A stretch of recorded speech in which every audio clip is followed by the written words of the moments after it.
Hello, everybody. It's the Pearlo Wisdom Show. Pearlo dancing you into the environment, like usual. We are now on Friday night. It's Friday night, everybody. Friday evening. And, well, it will be Friday evening when it becomes Friday evening, but it's a big Friday. It's the weekend. And we got some not overwhelming news. One thing that Jeff Petrie won't be traveling with the Montreal Canadiens. They just gets worse and worse for them. Danny DeKeyser is removed from COVID protocol, which helps out Detroit, I suppose. But here's the big one. The Montreal Canadiens have decided that they won't be making a coaching change until the end of the season, this season. That he will not be making it. Gordon explained that he will not be making a coaching change this season, allowing Ducharme to play out the year before making a decision. There's no question that the position will be evaluated at that point, but Gordon repeatedly said he needs more time to evaluate the whole organization before making any big decisions like that. Hey, Mercer, how you doing? So Ducharme is going to play out the rest of the season with Montreal. Oilers, man. Welcome, man. Ducharme will not be let go during the regular season. That is saying a lot. There's a lot of season left. And for Gordon to come out and say that he won't be letting go of the coach at all, you could at least say it's not on the horizon. He didn't even leave the possibility out there. Gordon said that he will not be fired. He will not be let go. He's going to reassess the team after the season is over, and then they can make a big decision like that, as he likes to call it. So I guess if you want to look at it that way, if the coach isn't doing that great, you're already going to miss the playoffs. You might as well keep status quo and just be as bad as you possibly can be. But does Montreal even have their first next year? Thoughts on Malcolm Subban to Buffalo? What?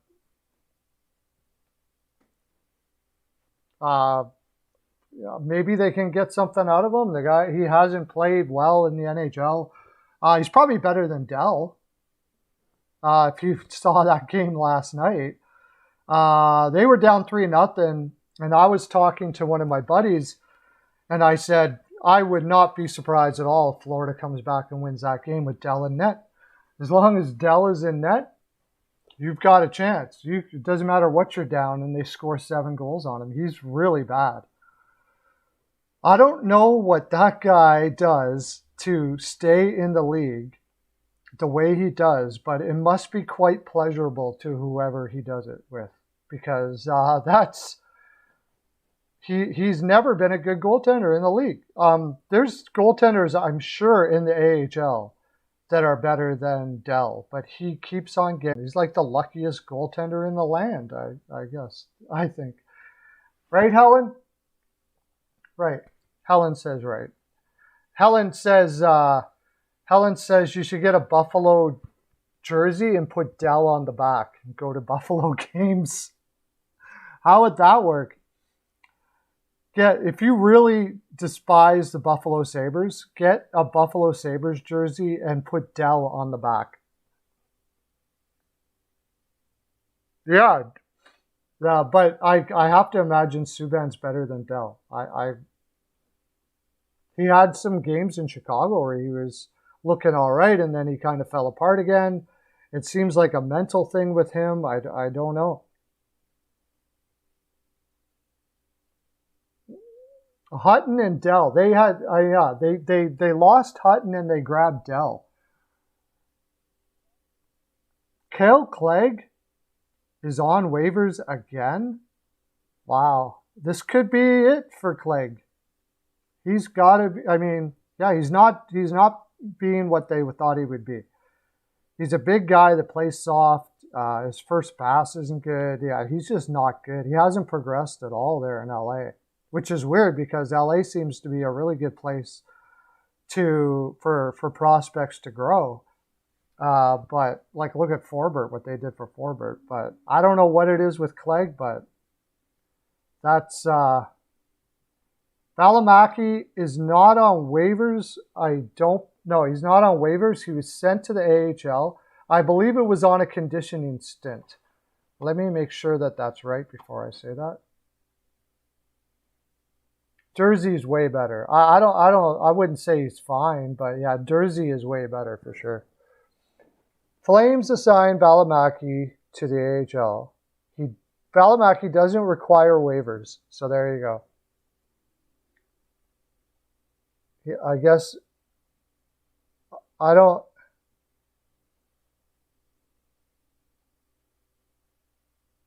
Yeah, no, he doesn't require waivers.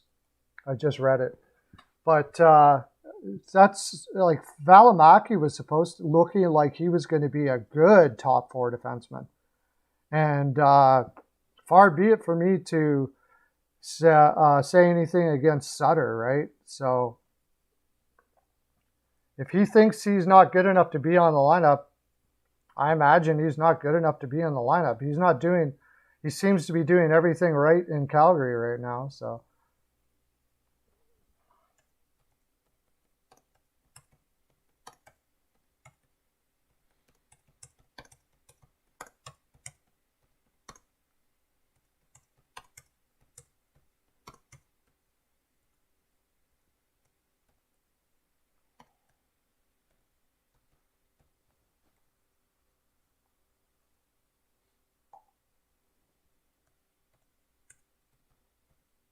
Just sharing this out here.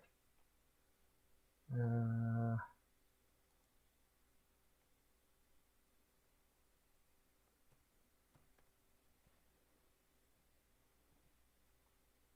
just sharing this out.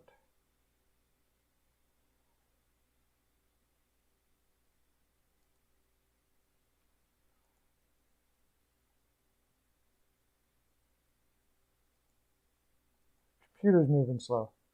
Mitch Marner got hurt? Look at, how do you guys know this stuff?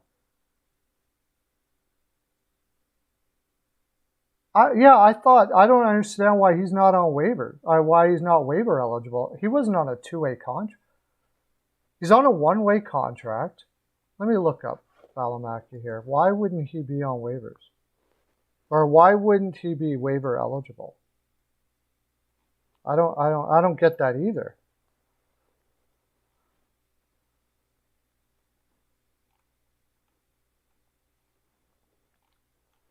See if I can find him here, and we'll find out why that is, because seems odd to me too.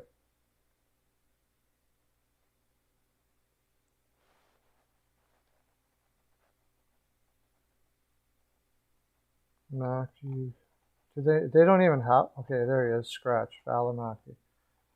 Okay. What's his contract? He's got $1 million contract.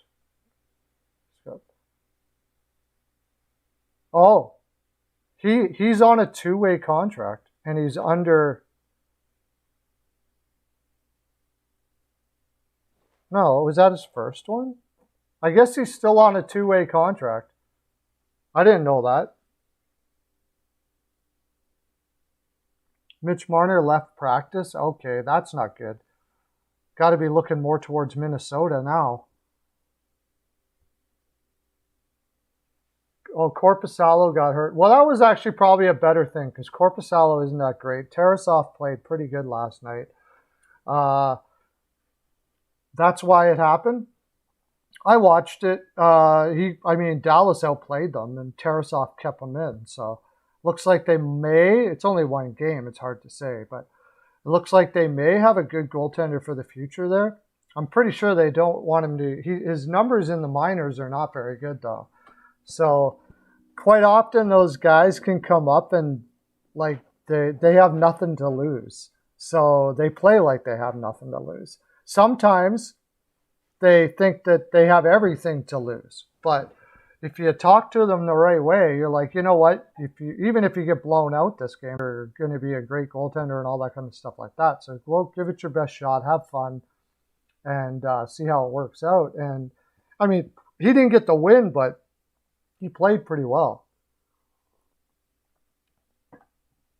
Yeah, Peter Mrazek was sent to the AHL too for a conditioning stint. So they'll almost have him ready. The question, I don't know, maybe you guys can help me. If they do bring up Peter Mrazek, do they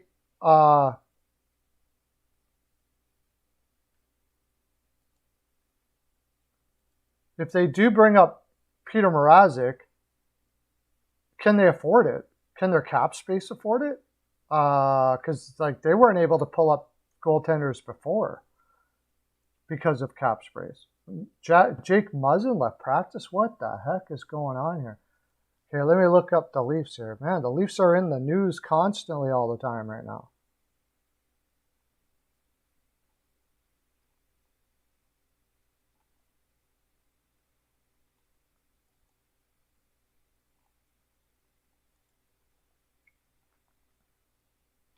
Okay, we still got Mitch Marner here in cap friendly. They don't say anything about it.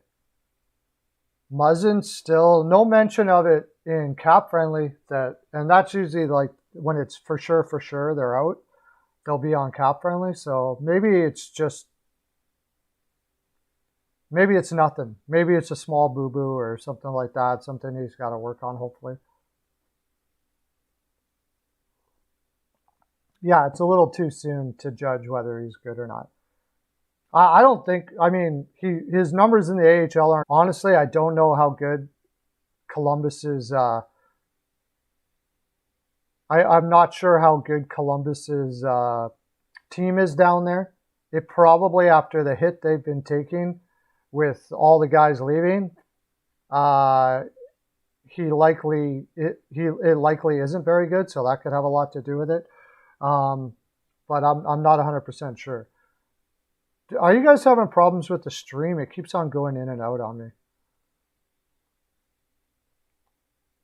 Maybe that's why. Let me get rid of that.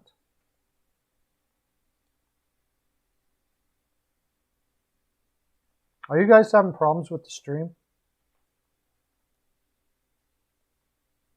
Let me know down there because it seems to be going in and out for me. So should be okay now. I got rid of my something that was on there. You are having problems. Give it some time. I think it's going to work itself out right now. I got rid of something that was in the background. I got rid of something that's in the background, so it should be okay now.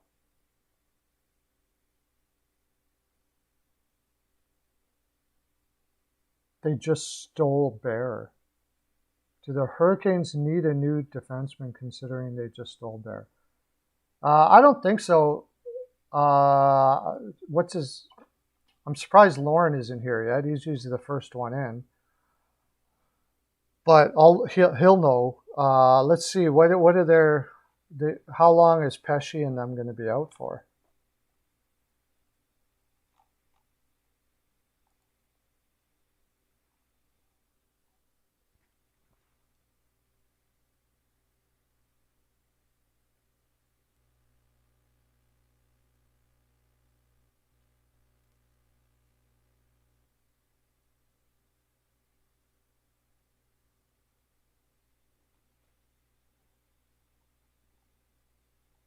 So we got D'Angelo is unknown. He's on COVID protocol, and Pesci. So it's unknown, but it's not. It shouldn't be long term. And Bear. So I think they'll just play it out until they come back if they're on COVID protocol. There's no reason to, go off and start getting any more defensemen. But if you're asking when everybody's back, do they need more defensemen? I don't think so. The connection should be good now. You managed to make it on time today. Good for you, sir. Gold star for you.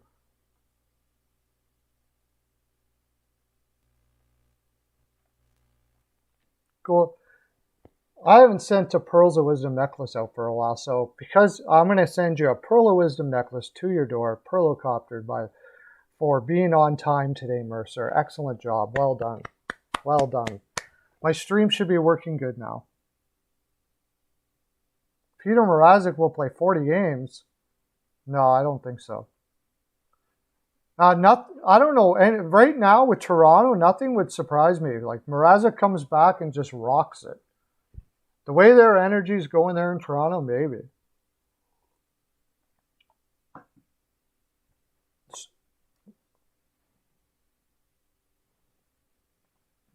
Are you guys still? The stream should be running fine now.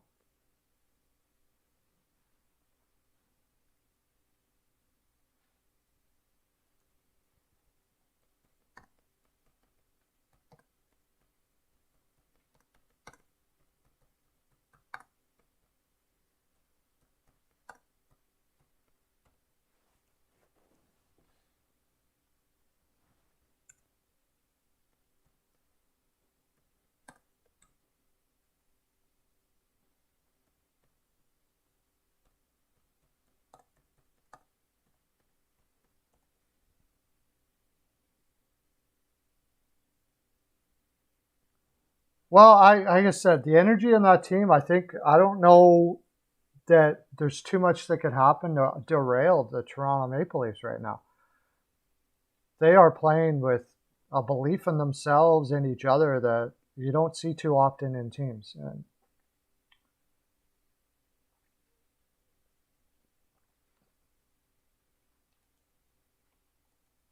last night, the Avalanche and the Canadiens, and there was like Montreal just can't beat anyone. They don't. I don't know. They said they're not going to fire their coach. I think that's about the same as saying that we're going to tank this year, because right now that coach is not getting energy and confidence out of that team. Yeah, it should be running fine. Right now, they're not like against Colorado. They could have had a chance to win that game. They had Johansson's not a good goaltender, but you really can't. I can't have faith in Montreal now, no matter what they do. They got what was the.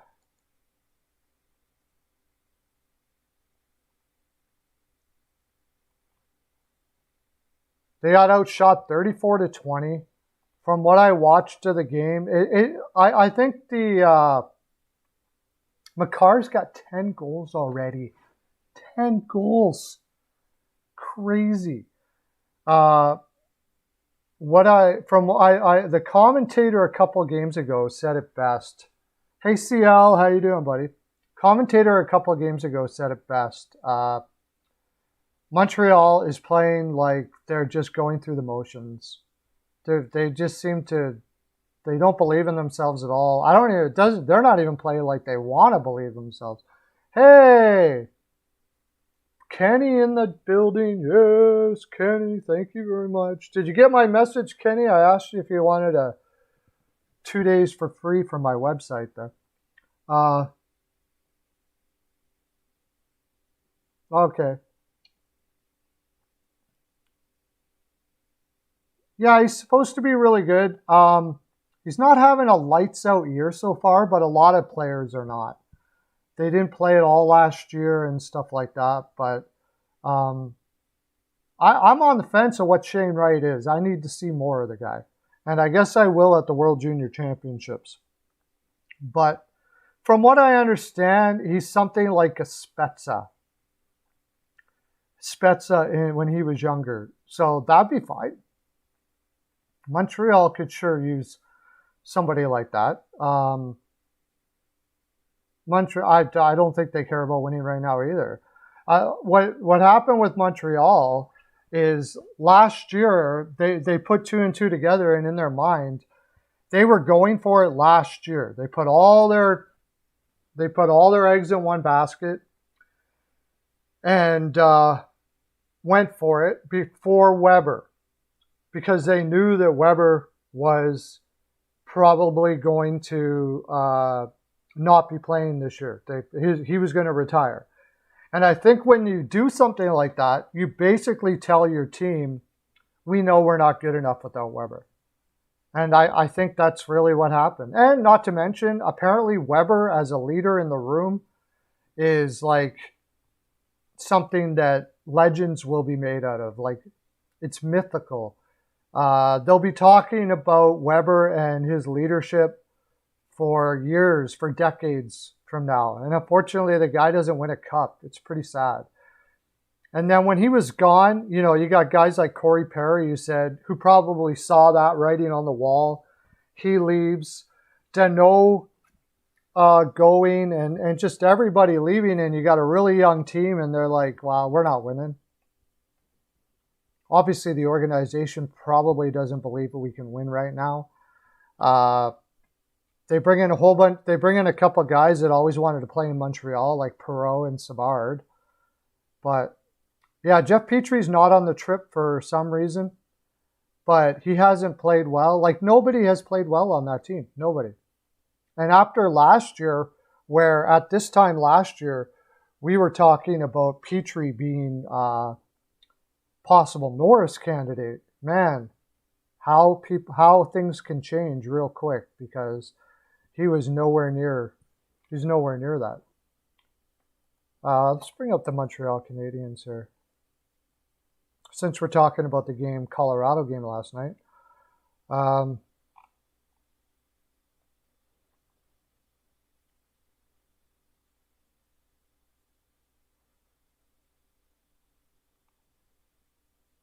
And that's the other thing. They're capped out.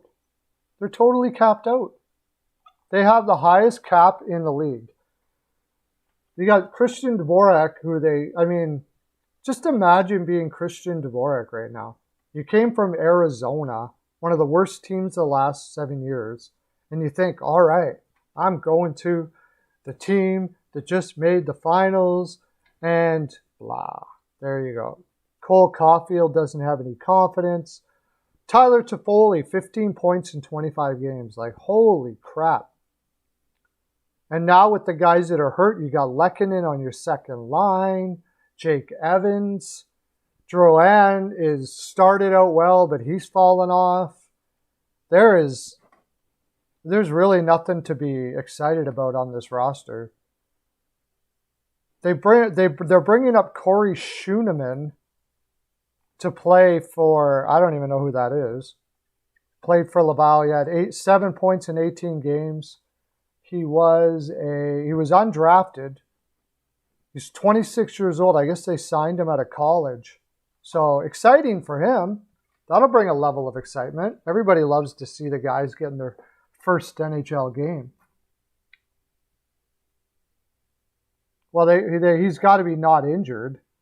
I think Montreal's going to try to trade everybody. I really do. I think Tenorti, Hoffman, except for like Suzuki, but everybody that's over 26 years old, maybe even Dvorak. Wouldn't that be something? Trade a first and a third for Dvorak to cover your butt on the Kokoniemi thing, and then have to trade him away. I don't know. I think Dvorak will stay. But a lot of those guys, Savard, all of those guys, I would anyways. I don't know. But Gorton said that he's not firing the coach till the offseason. So is he going to keep everybody till the offseason and then maybe make the trades then? I don't know. Trade deadline. Gorton's got an uphill battle right now, that's for sure. He's taking over a team that is very difficult to know what to do with. Do you just take it as a one-off and add more? I can't see that. Trading Price would have to be out. I don't think he wants out. But something went wrong there with Price too. Do you remember last year when they fired Julian and they brought in Ducharme? Weber came out and said that there was a problem in the room. And it sounds like Price, I heard some quotes that kind of sounds like Price lost some faith in the organization. So it's possible you're right. It's possible you're right, John. He might want out. The question is, who's going to trade for that? The Oilers were looking at Price. They would have to retain so much money. My gosh. I don't know how that could possibly work. Mercer, give me something. What would the Oilers be able to do to get Price? They'd have to trade Koskinen. But that's only for this year. Price's contract is what? Oh, I got to change the title here. We're not doing picks right now.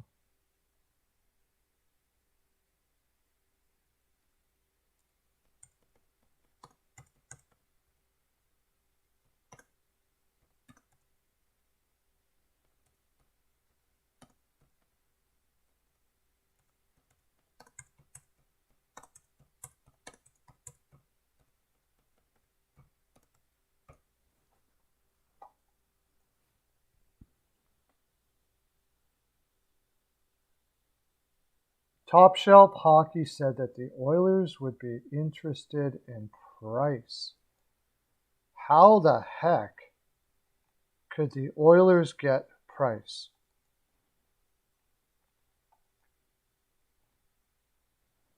That would have to be, I'm pretty sure it would have to include Kailer Yamamoto. But that would be a weird trade, man.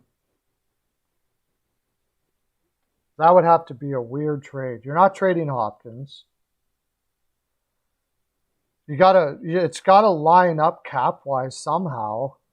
I can't see how that could be. I don't know. I think the only way Edmonton could get Price is if nobody else is interested. And then you're trading like Cassian,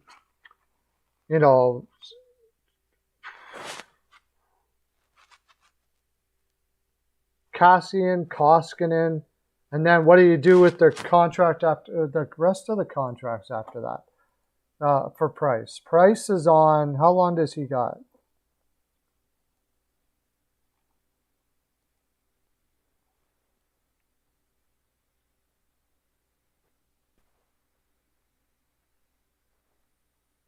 $2026.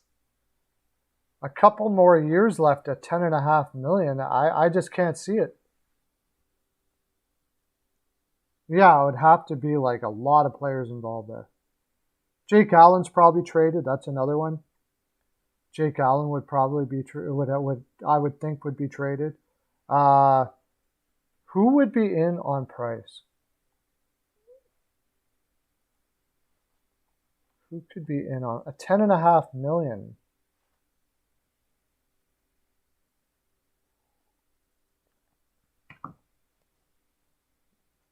Something I could see Vegas trying, but I don't know how the cap would work on that. They'd have to trade Laner plus. I could see Vegas doing something like that because they're the ones to just go all in.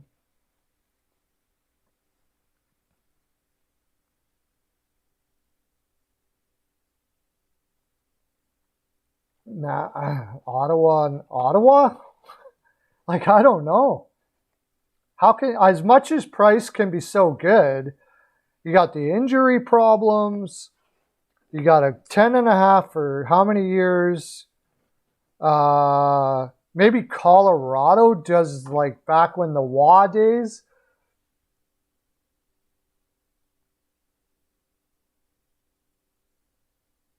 Yeah, maybe Vegas. Possibly Colorado. Kemper has been doing terrible. Possibly Colorado, maybe. But, I mean, they're up against the cap too now, and they got people to sign. Oh, I'm waiting for, I want to talk about that Carolina game, but I'm waiting for Lauren to come in. That was unbelievable. Outshot 50-20 or something like that. Yeah, I thought Seattle too, but because he's from the area and stuff like that, but I don't think so. Grubauer back and, that team's not going to be relevant probably for a while. You know, you never know things. You never know how things work out. I mean, team surprise, but I don't see them doing that.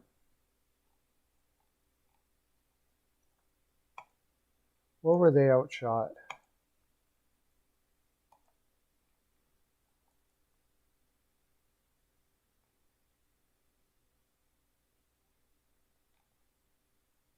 $49-20. I was close. 49-20. Danny Pearlo. Welcome in, buddy.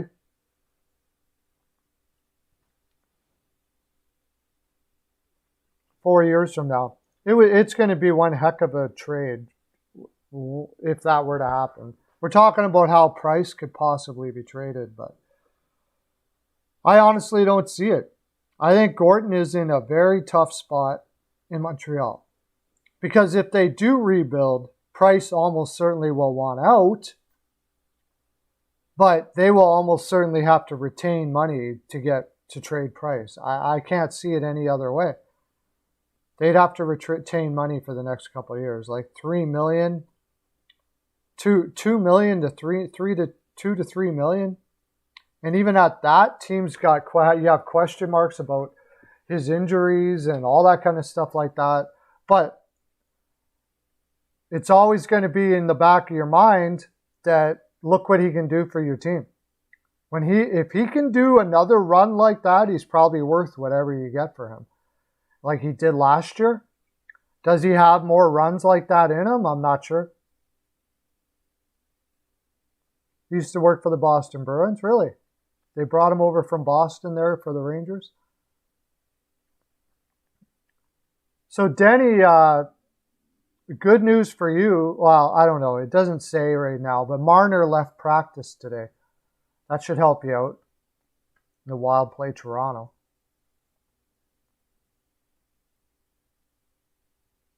Yeah, maybe Detroit. No, it won't because they got that Kosa kid. That is no. Anybody that has close to the cap space, possibly if Reimer wasn't playing so well, I would say maybe the San Jose Sharks.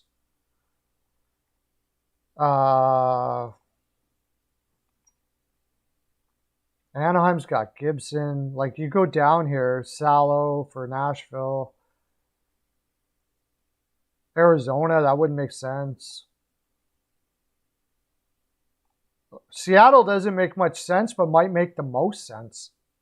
And then Edmonton, of course, does make sense, but I couldn't see how they could possibly work the cap room to get him. I think if anybody were to do something like that, it would be Vegas. I don't know how they would work out the cap space. Well, you might not see their best team. Why? You can see their best team later. Beat the crap out of them now.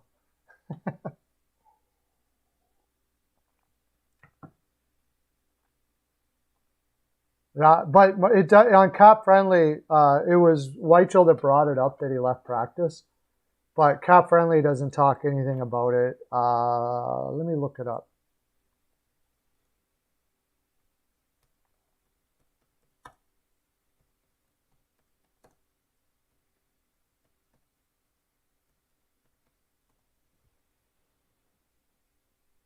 Okay, so it says here, Maple Leafs Marner leaves practice will be reevaluated Wednesday. That's not a good sign.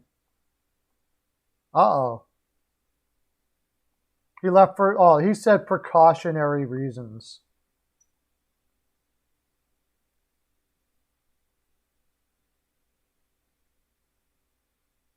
Well, when was that? That wasn't today. That was before their home opener, so I don't even see anything on that. I see nothing on it.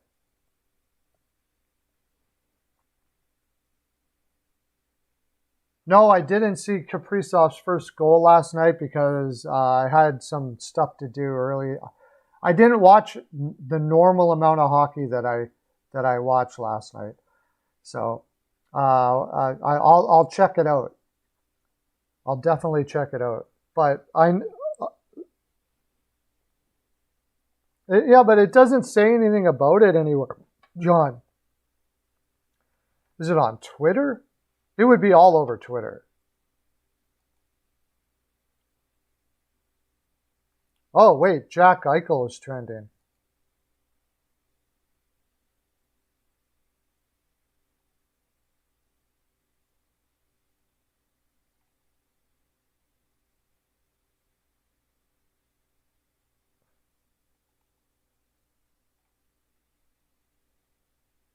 Tyler Johnson from Chicago had the same surgery as Eichel, and apparently Chicago had no problems with it.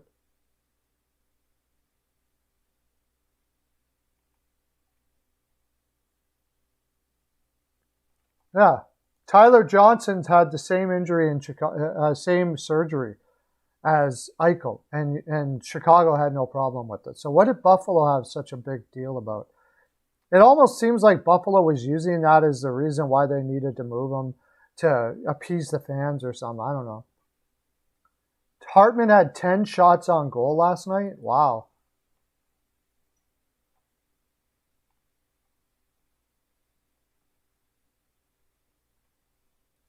Let me bring up that game.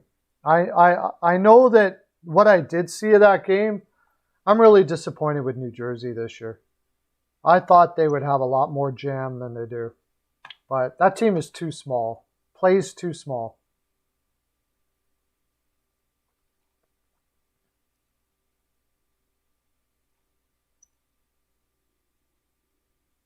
Hartman, yeah, 10 shots on goal. Wow. A goal and 2 assists. The guy is just going off, man. Kaprizov with Hartman. Kaprizov from Zuccarello and Goligoski. He had 2 last night. And Kulikov even potted 1 last night. Yeah, I'll tell you, Dean Evason has that team lit. I can't wait for that Toronto game. That is going to be amazing.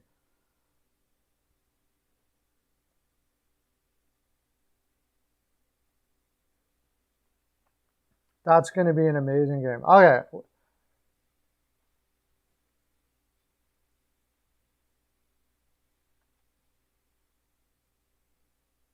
I keep trying to go through teams to see where Carey... It's amazing that a guy like Carey Price, there isn't a spot for him, hardly,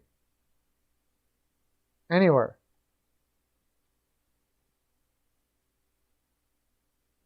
Buffalo... Vegas Golden Knights are the only team I could see. And since they're the only team, they could probably get him for a song. The Sharks are not all that surprising to me because when Kane I guess drained the energy. When I read a couple articles on the San Jose Sharks room last year and the effect that Kane had on the room, and it was really bad. Really bad. So to change the energy of a room, you can change the team.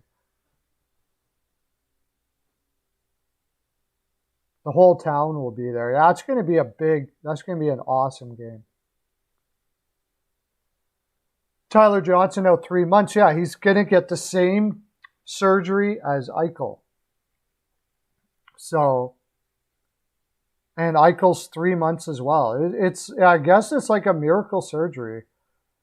And all Buffalo had to do, apparently, was say, okay, we'll let you have the surgery, Eichel. And they could have had Eichel to build around for the next little while. But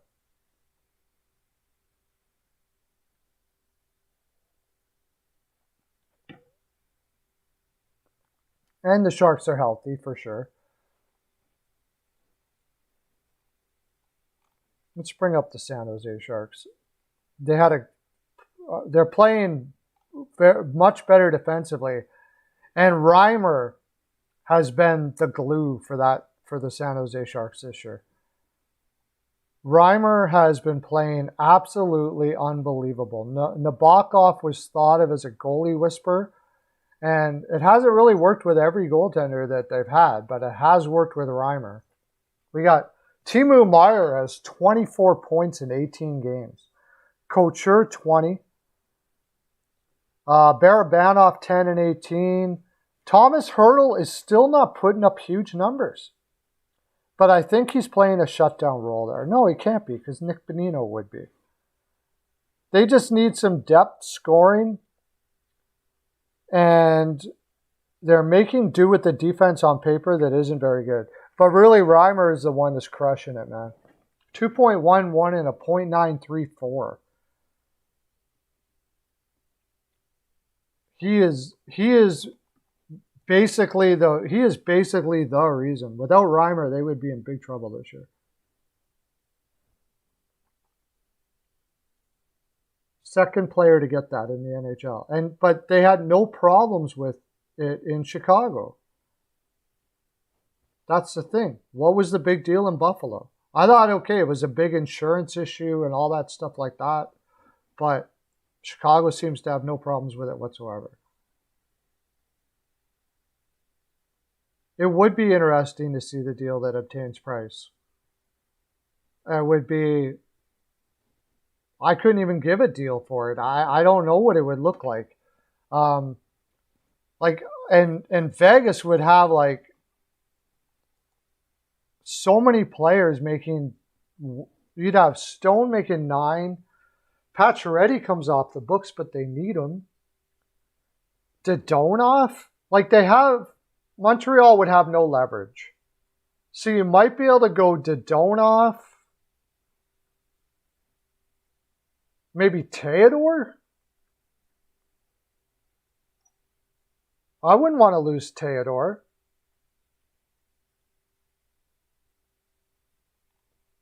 Dadonov and Theodore would cover their butt for 2 years. At least. Theodore for 4. And then they can work on the cap space after that. But I wouldn't want to trade Theodore. But if Price can do what he has done before, basically like being like Fleury can do, I wouldn't be surprised if they did it. They've shown the ability. They've shown that they're willing to gamble for a long time. So, through the whole time they've been in the NHL, they've gambled and gambled and gambled and gambled. So. It wouldn't surprise me if Vegas was in on Price if he was available. And Price is from, I think, BC. So being back out west, I mean, he's not as close as he maybe like Seattle or Vancouver. But I don't see Vancouver doing that. Yeah, the surgery's done all the time, but it's the first time it was done on NHL players. And I don't know why that mattered. It was done on fighters, MMA fighters. So, and if it works for MMA fighters, why wouldn't it work for NHLers? I don't know. Strange. I don't know. It hasn't come out the Price has asked for a trade. I'm sure they're going to have a serious conversation of what the future is going to be. And like I said, I at the very least, I think Price would be an off-season trade. And I couldn't tell you what they could possibly get for him, because one team that, if Samsonov wasn't doing so well, maybe Washington, but for who?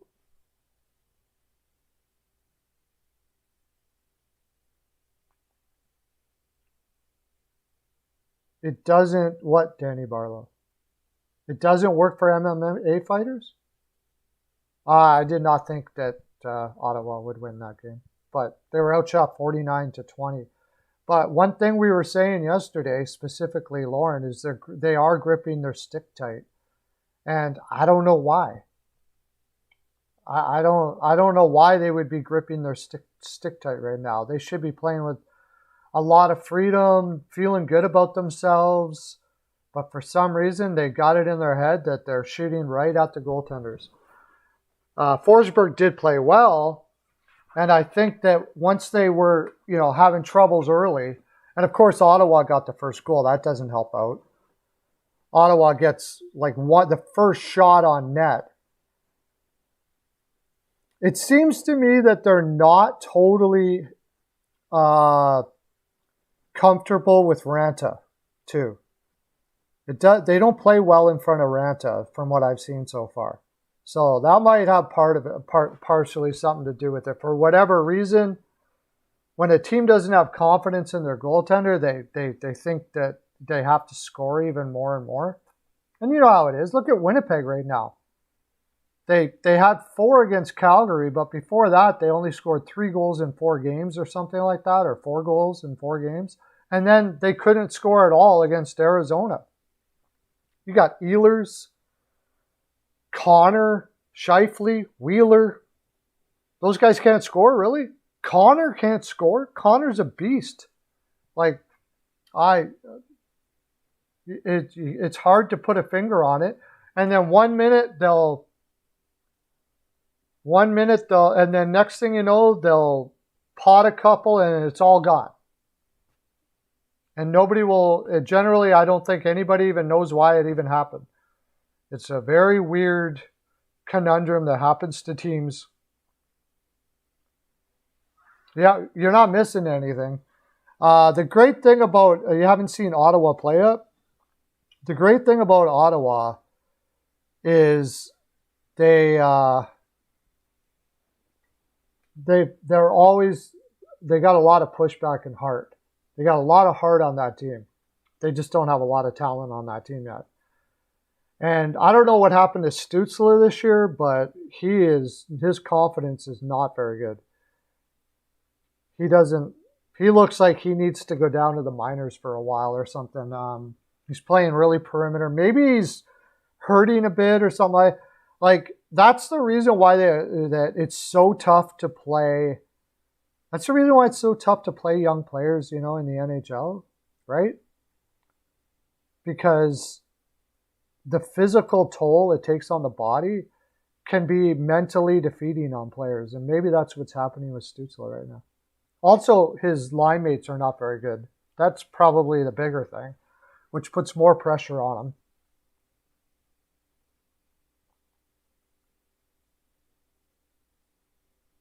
Yeah, like other facets of the game. Yeah, Denny, who is it? Hygiene. Yeah, totally, right? Like other facets of the game, they seem to be playing well, but they just can't score. They can't score. Well, we'll see what happens with the New York Islanders. They played a tight one with San Jose last night. I'm never going to count out a Barry Trotz led team. Never. I'll have to see it. If they fall off the map, then I guess. But I mean, you just never know with the Barry Trotz led team what's going to happen. I would say. I think they're going to give it a while before they start thinking about trading some players. Although Bailey probably is out there, but nobody wants him right now. And it's unfortunate because he's been a really good soldier for that team.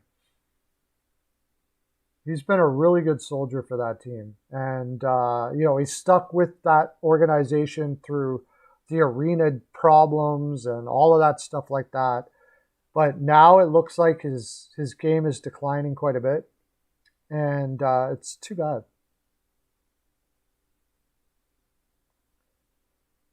Yeah, like I said, I'm going to hold out. I'm going to reserve judgment on the Islanders until I see it because I've counted out Barry Trotz-led teams enough before to know that you don't count out Barry Trotz-led teams.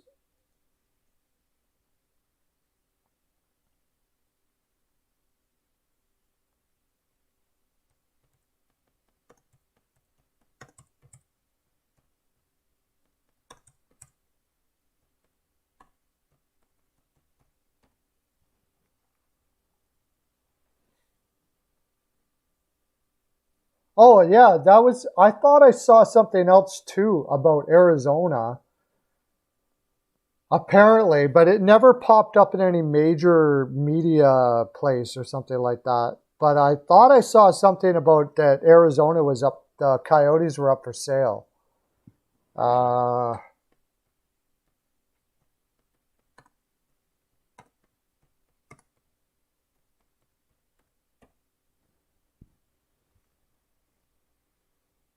Oh, Coyote. Oh, okay, the Coyotes deny report that the team is up for sale. So it's not up for sale. I heard about it, but they denied it right away, which is great. I want San Jose. I want Arizona. I want it to work out in Arizona there for sure.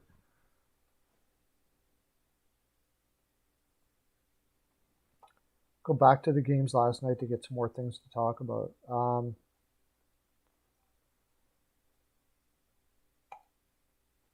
The Stars versus the Blue Jackets. Like I said, that kid played really well. That they had in there. They had 37 shots and he only let 3 in. But the Stars are making are starting to move in the right direction here, man. Jason Robertson, that guy is freaking amazing, and that team is so much better with Jason Robertson in there. He brings an energy to that team. And right now, they're playing with a crap load of confidence all of a sudden. Shouldn't never count Dallas Stars out. Should never count them out. There's too much talent on that roster. Last night, Sagan potted one. That's good to see for them. Jason Robertson got 2. Pavelski's got 12 assists so far this year. So far. Now, that's pretty quiet. I haven't heard anything about Pavelski.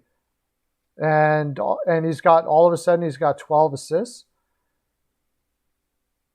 Jason Robertson had 6 shots on goal. I like to see Suter only getting 19 minutes. They're playing Heiskanen and Lindell through the roof. And they're playing well. And Ottinger. Ottinger's their number 1. I hope they don't send him down or anything like that.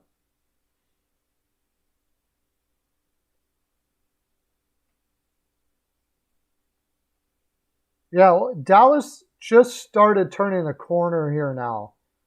So we'll see what they are for the future. But I mean, they had early struggles scoring, trying to balance out their defense to their offense. And it looks like it's starting to balance out there quite a bit. So we'll see what they look like moving forward. But from what I'm seeing, they're playing with a lot of pace. And I saw a thing on with Sutter that when he was talking about the Calgary Flames and, you know, what is it that he did that he tried to instill in the team for them to improve. By the way, Lucic has 7 goals so far this year. He's on a 28 goal pace. Who saw that coming? And he said pace. The team wasn't playing with any. He said, I watched a lot of Calgary Flames games in the last year before he got hired, and it was plain and simple to him. The team had to play with pace. He didn't say that the team needs speed. He said the team needs to play with pace, and that means quick passes, making confident, and that's all about confidence. You build the confidence up in the team so they know their first pass is good. They're not afraid to make a mistake. With Sutter, he would rather you make the odd mistake and move the puck as quickly as possible than hold on to it too long so you don't make a mistake. Because it's, to him, I've heard him talk a lot. I love Sutter. To him, he said, you've already made a mistake if you hold on to the puck too long. You've already made a mistake. So better to rip it as fast, trust your instincts and pass the puck and maybe cough it up every once in a while, then hold the puck too long and get trapped in your zone. So, pretty smart guy. I like Rampitlick. I like him. I'm not sure about Calder, though. But he could. He's got speed to burn. Give Rampitlick some room, and he's flying, but I don't think he's going to be close to Raymond. Or talking about that for the Calder, the right now it's between two Detroit players, Moritz Seider and Raymond, Lucas Raymond. Hard to ignore. He's got 22 points in 24 games. But for me, I give a slight edge to Seider. He's got 16 points in 24 games, and the guy just never seems to make a mistake. He just gets better and better every time I see him. Ottawa Senators moved to the new building? Really? How come I didn't hear about that? Yeah, is he going to be able to keep on holding on to that? I don't know. But you give him room, and he's going to put them away. Let's bring up. We talk about the Wild constantly all the time.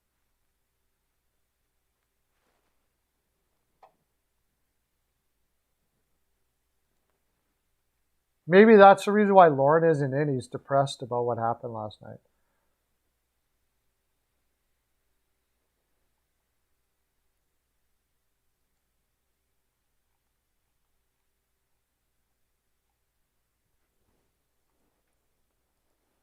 What's his shooting percentage? They don't show shooting percentage here. I have a few, how many shots does he have?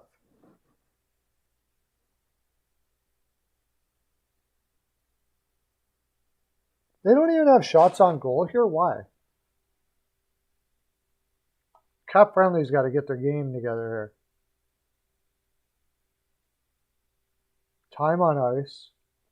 Points per game. Yeah, no shots on goal. How many shots on goal does he have, Denny? Oh, and Ottawa Senators want a new building. Yeah, I would imagine they do. It's not a very big building. And you can be rest assured that Melnick will be holding it over he's going to want all the taxes paid by the taxpayers for that. You say that the Canes are not a true contender. Wow. I think when they got their full defense together, they're a true contender. But where I would agree with you, though, and where I'm a little bit concerned about is their physicality on that team. It's the physicality, Jean. I think it's the physicality of that team.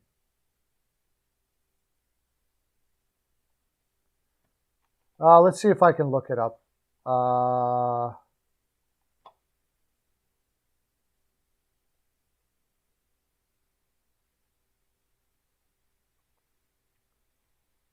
Let's see if I can find how many shots he has. Look at the NHL Network. I'm pretty sure they'll be able to find it.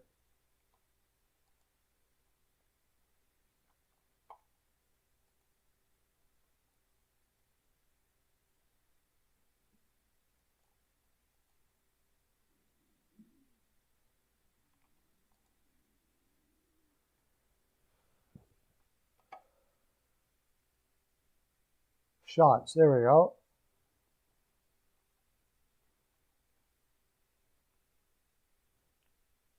Rem Pitlick, 10 points.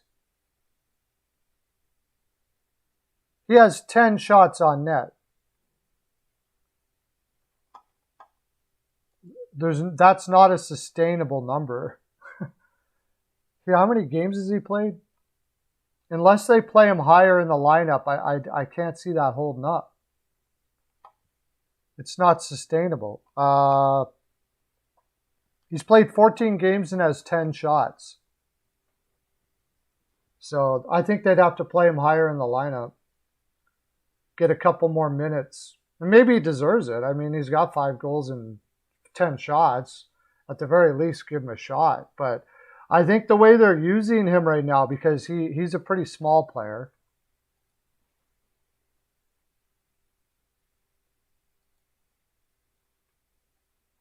He's not that 5'11". It seems generous. Seems generous. But the way they're using him right now, I don't think he's afforded the opportunity to do that. Colorado is loaded up front. They're actually more loaded than I thought they were. They're playing they sit the same kind of offense that Minnesota does, except they're bigger, and their defense is insane. Their defense is insane. Colorado's defense is nuts. That is by far the best defense in the league. By far. Makar's got 10 goals, man. When you look at Colorado as a whole,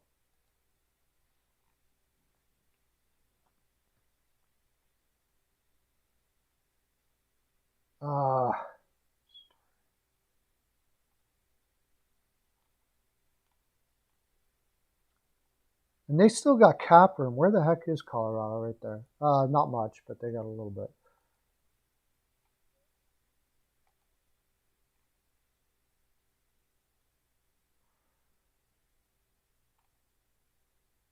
My computer is moving so slow. Okay. They got Taves has 11 points in 11 games, a point-a-game player. Makar, of course, he's playing with Makar, so he gets a benefit of that. 21 points in 18 games for Makar. And then Sam Girard, and that's with Bo and Byram always being injured. I don't know. It's getting a little bit concerning, Bo and Byram always being injured. And then you got Eric Johnson still playing solid minutes. Jack Johnson is playing okay, but the top three of Girard, Makar, and Taves, and when Byram is in there, amazing defense. Murray's injured again? Oh. Murray is out indefinitely. Man, oh man, that guy with the injuries. Holy crap. No, I don't agree with that. I don't agree there. I think Denny, you're a big homer. They don't have a better defense. I love, they got a good defense, but better defense? Just Makar alone. Makar alone.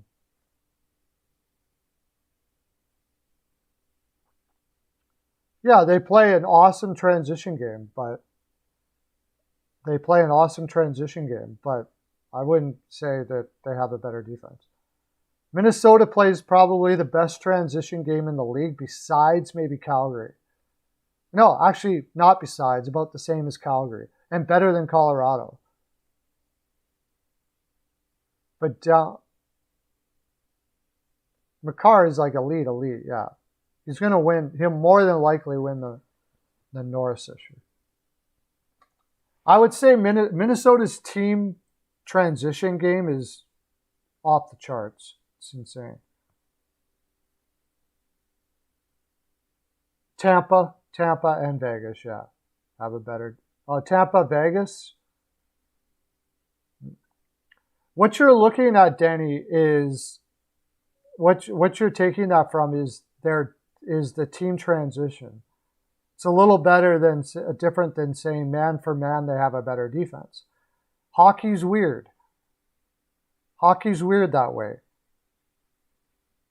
Minnesota definitely has the best transitional. Maybe them and Calgary probably have the best transitional team play in the league. But man on man, if you just look at pure talent of each individual, and I've been saying this all along, Minnesota does it with less talent than other teams. It's incredible. That's why Evanson's got to get Coach of the Year, or either that or Sutter. Same as Calgary. Toronto has better defense. Spurgeon, when he's in, yeah. Spurgeon is an amazing defenseman, completely underrated. Would I take Spurgeon over like Makar though? No. Or Hedman? No. Dumba? Would I take Dumba over? Let's just look man on man. That's why I'm saying that Minnesota gets by with so much better than they have. Okay, let's look at the games last night. Or games for tonight, because we got a lot of games to get through. And it's 2 o'clock, so.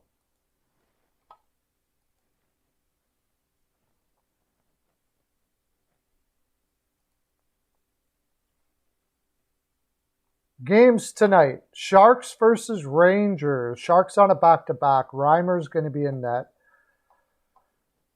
I don't know what I don't like about this game. The Rangers should win it.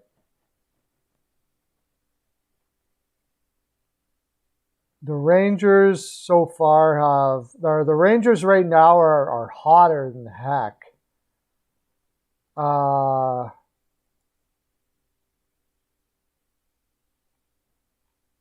They're so hot right now. It's kind of hard not to go with them no matter what. But San Jose's playing pretty well as well.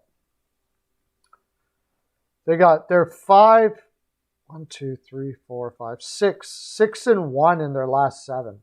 No, sorry, the last 6 they're 5-1.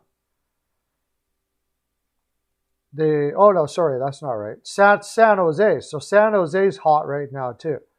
But sorry, they're 1, 2, 3, 4, 5, 6, 7, 8, 9. 9-1 in their last 10. Crushed Philadelphia, crushed Boston, crushed New York Islanders. Struggled to get bid against Buffalo, but I think they played Georgiev in there. Almost beat Toronto, and then Montreal and New Jersey. San Jose has won 5 of their last 6 and are winning on the road quite regularly. So 2-1 Rangers. That's a good one. I like that. Because you got Reimer who's playing like off the charts. Yeah, and Shesterkin being Shesterkin. Both of those teams can score, given the opportunity.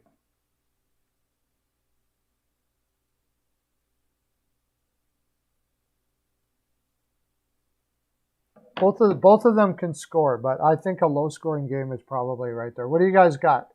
I think I'm going to say the Rangers, but San Jose worries me, even though they're on a back-to-back. I think, though, the Rangers should be able to outleg them on a back-to-back.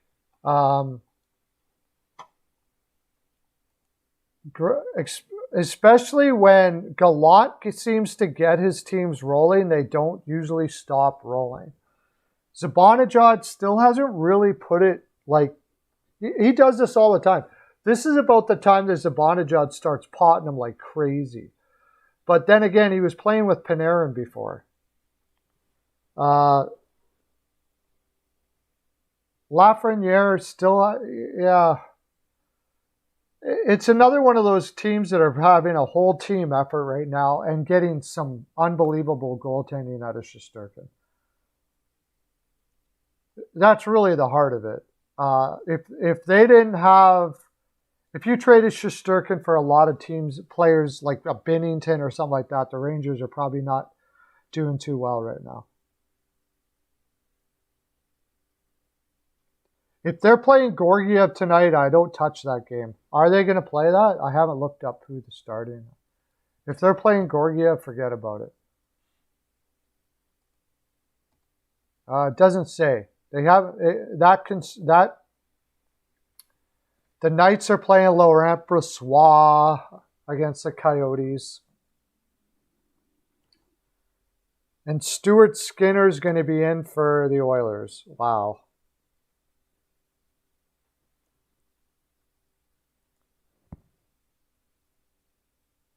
Hopefully the Rangers Flames win. No, it doesn't say that the backup's in net. Where did you get that from, Weichel? What do you got, Denny Barlow? Rangers and... well, I should change that. Time to...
Oh, backup in tomorrow. Yes, the Rangers backup will be in tomorrow.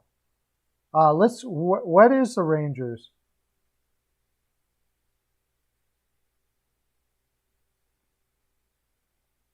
Oh, yeah, I had the Preds yesterday too. It was one of the few things I got wrong yesterday.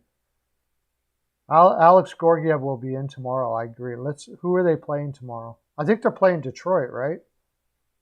If I remember correctly.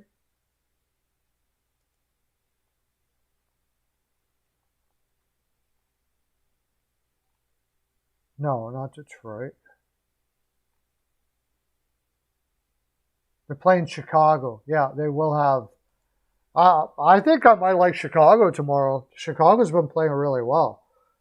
With Gorgiev in tomorrow, I could see that. Maybe they go Gorgiev tonight since San Jose's on a back-to-back, and they do Shesterkin to make sure they got Chicago tomorrow. But I doubt it. Chicago's playing too well.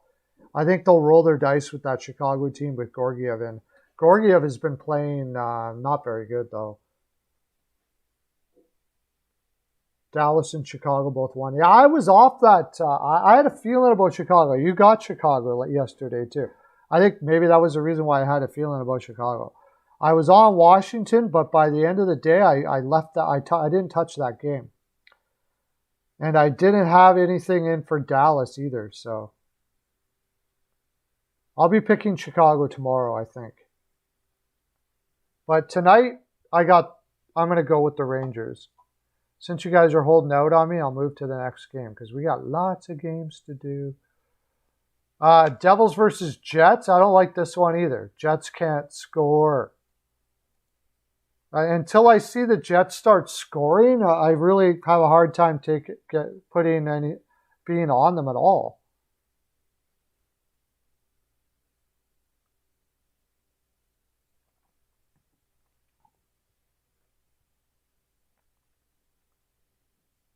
I got to see the Jets start scoring. And the thing is, they're playing it against a Devils team that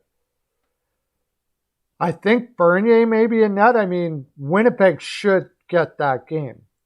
Jersey's on a back-to-back, although they have young legs. So that helps out a little bit. But they haven't been able to put it together in New Jersey. That should be a game that Winnipeg has. If the Devils are good tonight, it could be ugly. Yeah, I'm just not feeling that game. Winnipeg, they're going to break out of it. And when they break out of it, they'll go on a run, I'm sure. But when are they going to break out of it? I don't know. Weird thing when you see a team with that much offensive talent. The only thing I could think of is that new defense is not. They're having to go back and support their defense too much, but they're shooting right in the midsection of goaltenders. Mark Scheifele has 8 points in 16 games. Blake Wheeler hasn't scored a goal yet. Andrew Kopp has got more points than Blake Wheeler. Of course, Blake Wheeler only played 17 games. Pierre-Luc Dubois has been doing all right, but not as of late. Nikolai Ehlers, 13 points in 22 games for Nikolai Ehlers. What is going on with this team? And then Adam Lowry usually pots more than he's potting right now. He only has 4 points in 22 games. He misses Appleton and he's lost a lot of guys on his line for a while. So, and Vesalainen probably shouldn't even be playing. Maybe that's part of it. And now they got Svechnikov on the fourth line with Toninato and Harkins. Maybe that's part of it. Maybe it's the depth. I think teams maybe identify this that they really need to take out the top two lines on this team. And guys like Connor, and they're feeling too much pressure because they don't think the lower lines are going to score. What do you guys got? What do you think Winnipeg's problems are? Winnipeg does have slow defense. We talked about that before, yeah. In some ways, like Stanley and Dylan. But, I mean, Morrissey's not too bad. Pionk can skate. DeMello can't. Yeah, you're right.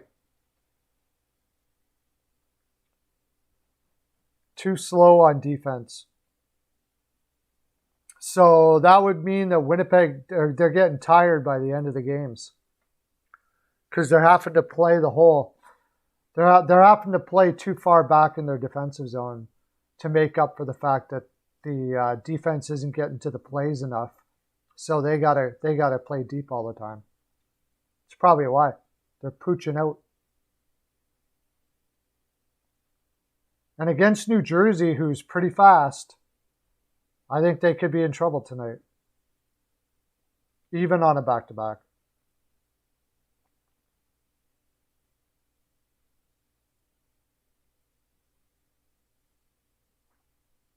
Not Trill for nothing is their problem. Yeah, they're just going to toss Ehlers and Connor for nothing.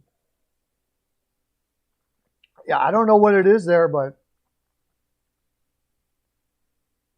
Schmidt should retire. I thought it was an odd signing when they signed Schmidt. I thought it was odd.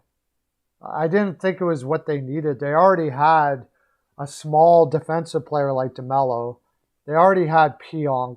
It seemed like, but Winnipeg doesn't have the pick of the litter either. It's not like everybody's flocking to go to Winnipeg, so.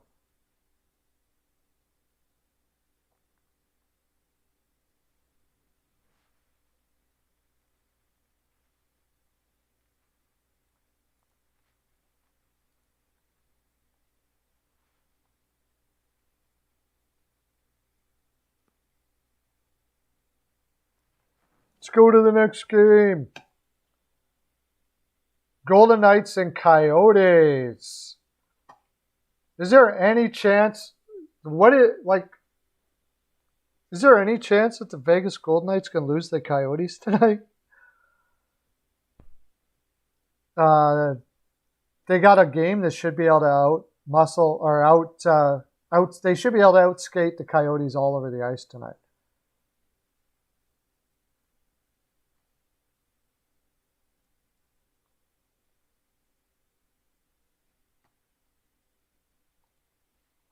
They got everybody back. Stone's back. The only one that's not back is Carlson.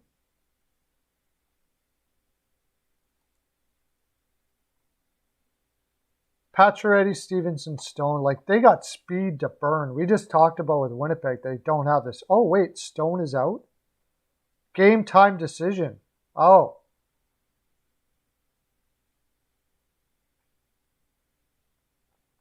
Stone is a game time decision. But they got so much speed, and Coyotes so much don't. Even guys like Dodonov, who half-ass it most of the time, they could still outskate anybody on the Coyotes.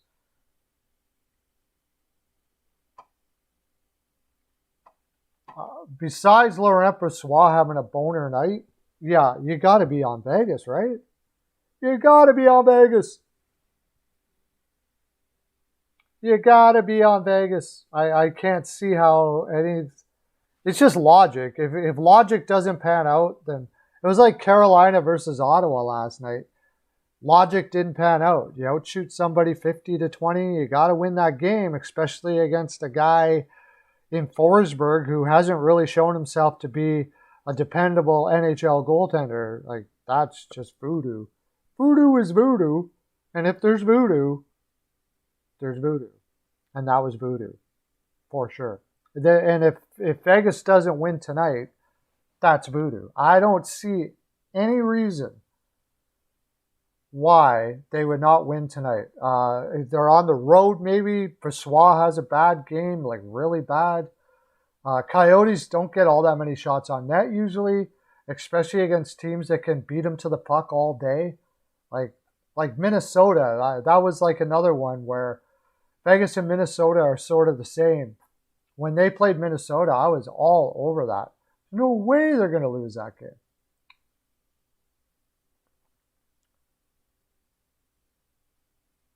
let's see. Is there anything in the schedule? Like, is Vegas played Anaheim 2 nights ago?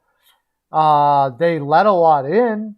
They probably should have had that game since it was a back-to-back for the Ducks. But they haven't been like, they shouldn't be tired. Arizona shouldn't be tired either, but it is their first game back off of a road trip. How long of a road trip?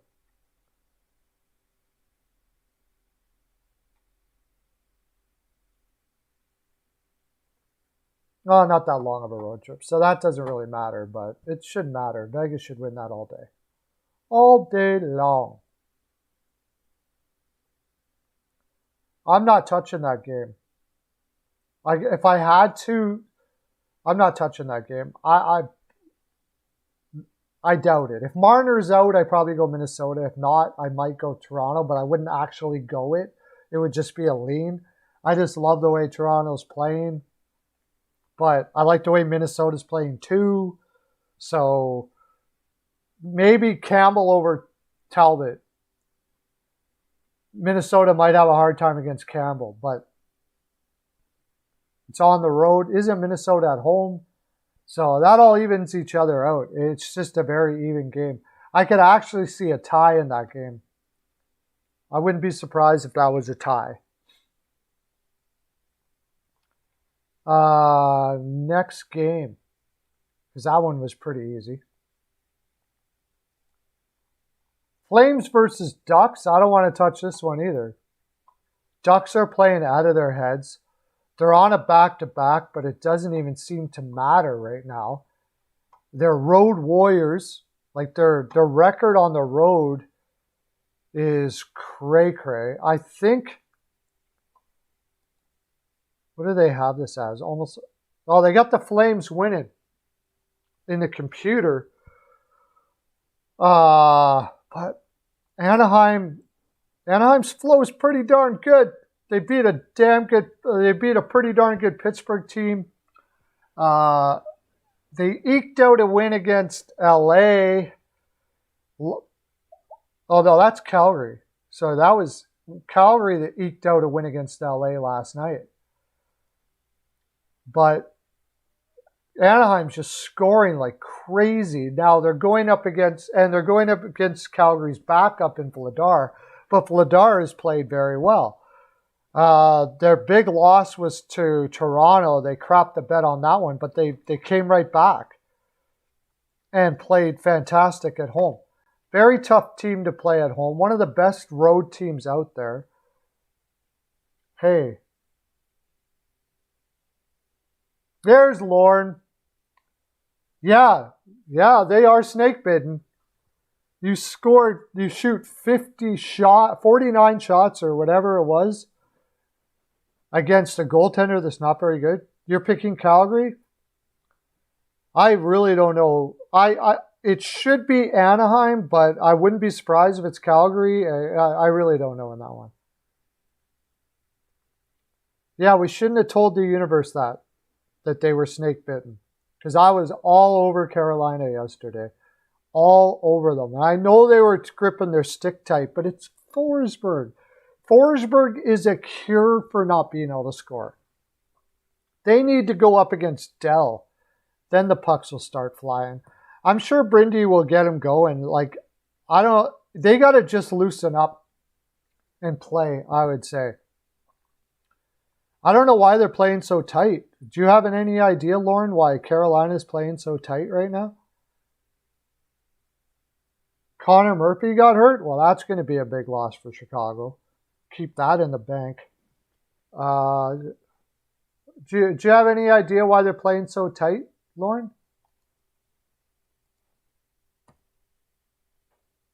It doesn't seem that they play well in front of Ranta either. I was talking about that.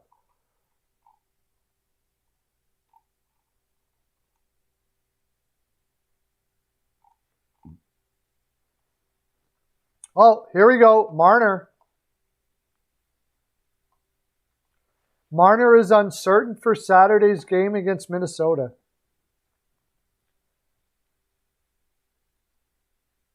it was precautionary in nature. It's not like anything serious. I think they're just I think they're throwing off Minnesota. I think that's what they're doing there. They're going to use it to throw off Minnesota. What did I say? Did I not say Rod Brindamore? Did I say Rob? Yeah, my brain. I don't know how it works sometimes.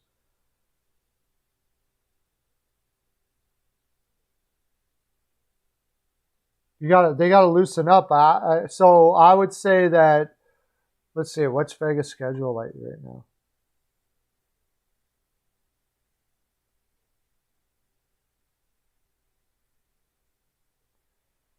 Well, it's possible. Okay, here's a theory.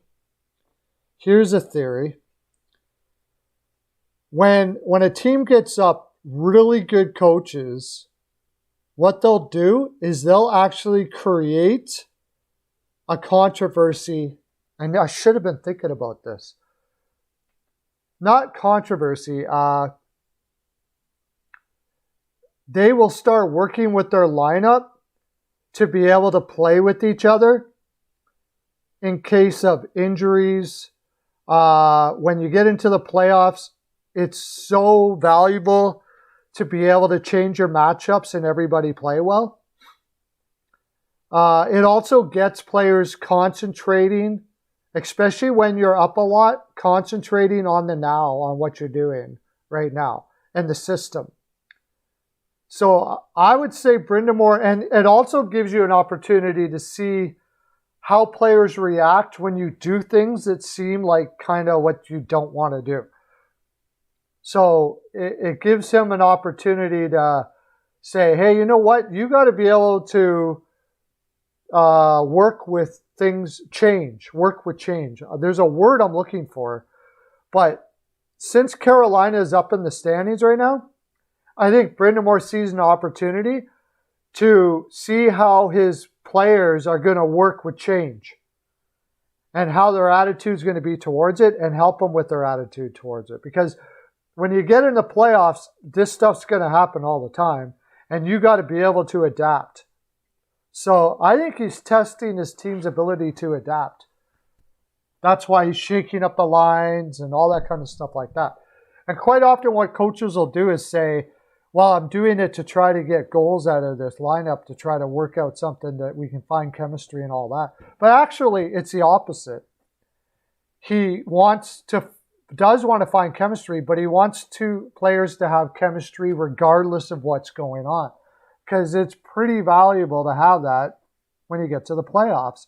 You see it all the time. You go up against a different team. You're going to play them, in a 7-game series. The lineups may be best to change the lineups based on the team that you're playing against.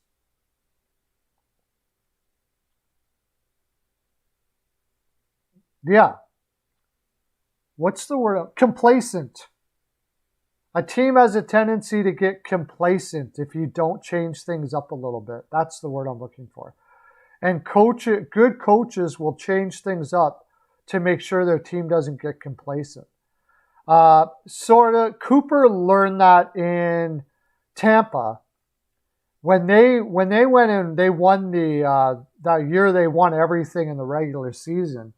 He very seldom changed his lines. He left them the same the whole time. And the next year, he learned his lesson and he started to do kind of what Brindamore is doing. So the team doesn't get complacent and be able to adapt to change. He creates change within it, and then they got to fight through that change, work together, and win in those situations. And you also have to be selfless, because a lot of teams, like there could be players on that team that will go, I've got a blah, blah, blah bonus, and I'm not working really well with this lineup. I don't like the way you changed it. I was working really well with whoever in that line. And he's like, you got to learn how to change. You got to learn how to adapt to who I put on your ice, because when it comes to the playoffs, the ability to adapt is one of the most important things. It's probably one of the biggest traits you need to have. So never thought about it, but I don't know why I never thought about it. As soon as you said he's changing up his lines all the time, I should have thought about that. Because Tortorella does it all the time.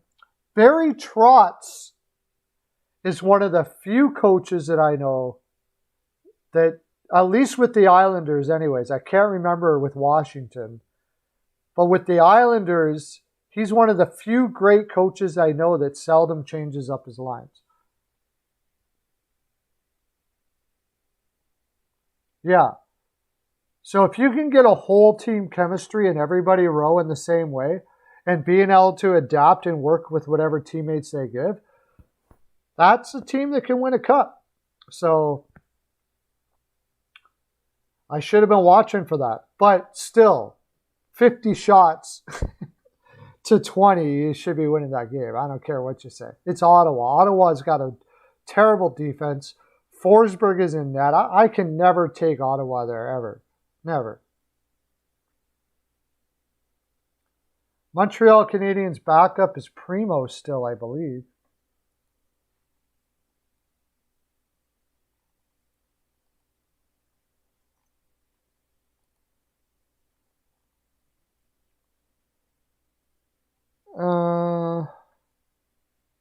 No, it's Molten Bowl. Molten Bowl. Oh my gosh, I haven't said that for a while. Molten Bowl. Somebody just came in when I did that. Molten Bowl. And I forgot. Hack and Pie. Got 2 assists last night. Yeah. Anyways, yeah, that's probably what Brindy's doing there. Switching things up.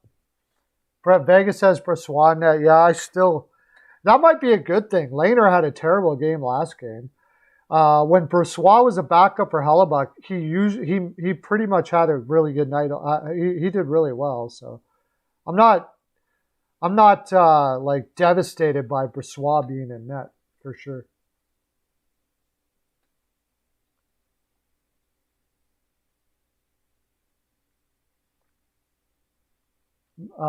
Probably. Yeah, Hack and Pie, 2 assists.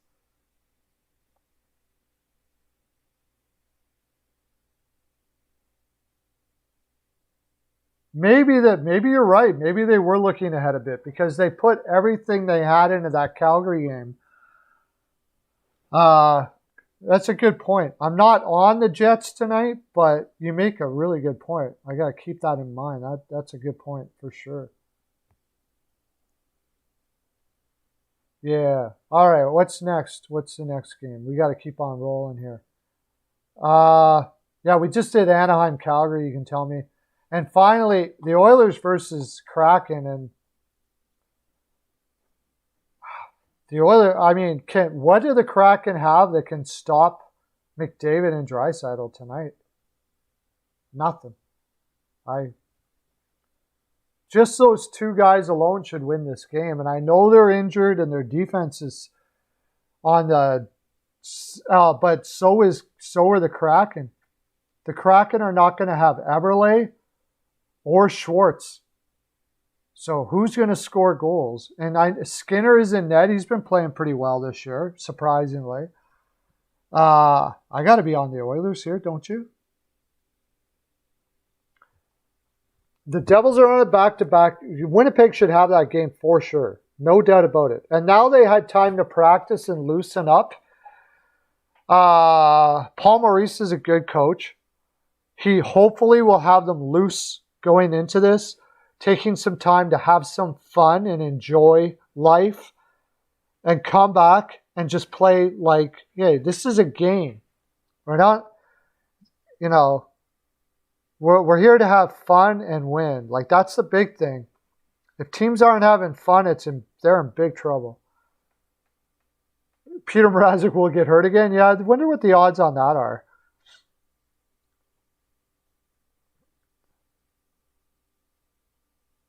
Paul Maurice is a good coach. I agree. I think he's done a lot with the defense there in Winnipeg for quite a long time. So I'm leaning the Jets here too. I haven't put anything in for the game, but I am leaning the Jets. They should win. Picking the Oilers, yeah. I got to go with the Oilers. It'd be nice to go with the Oilers, the team that I want to win too. That'll be cool.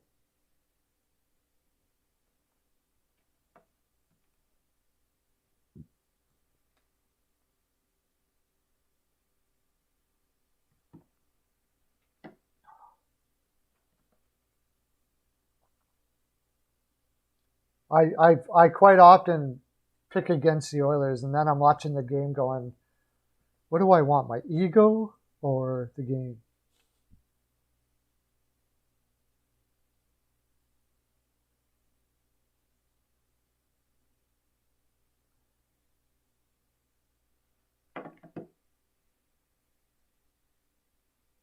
I got the Oilers too. Okay, let's go to Saturday's game. First of all, let's see if there's any new news up that I don't know about.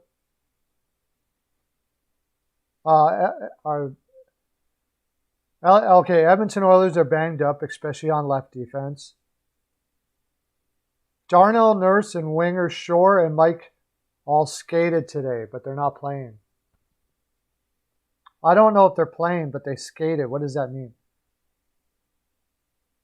I don't care about Duncan Keith.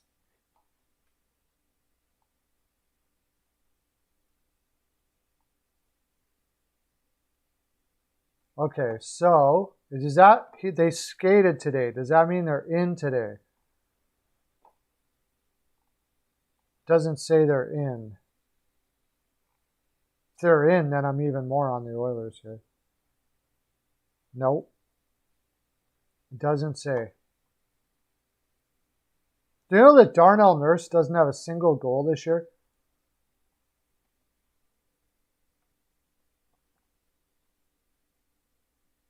I don't think he's playing tonight anyways. They just said he skated, so that just means that they're at least he can. I don't know what the injury was, but whatever it was, he couldn't skate before, and now he can. So I guess that's somewhat good news that eventually he'll be in the lineup.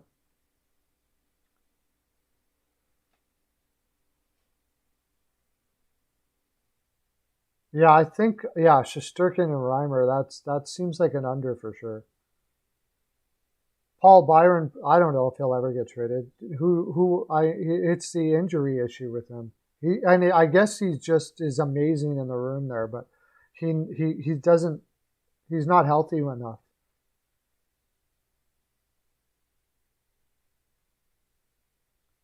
11 assists, but no goals after having 20 some odd goals last year.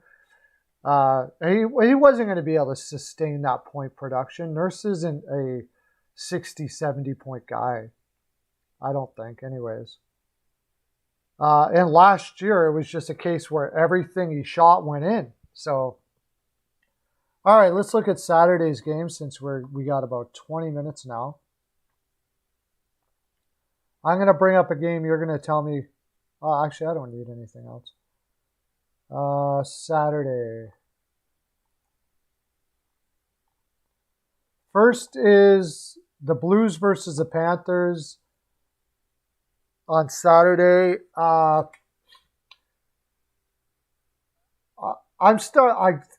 time Bobrovsky has a bad game, I get worried. But I still got to go with. Florida in that game. Erik Karlsson's playing really well. Like a lot of people aren't really noticing that. Yeah. He's playing really well in San Jose. I don't know if he's earning his $11.5 million contract, but at least he's playing like a defenseman, one of the better offensive defensemen in the league. His defense is always going to hurt a little bit, but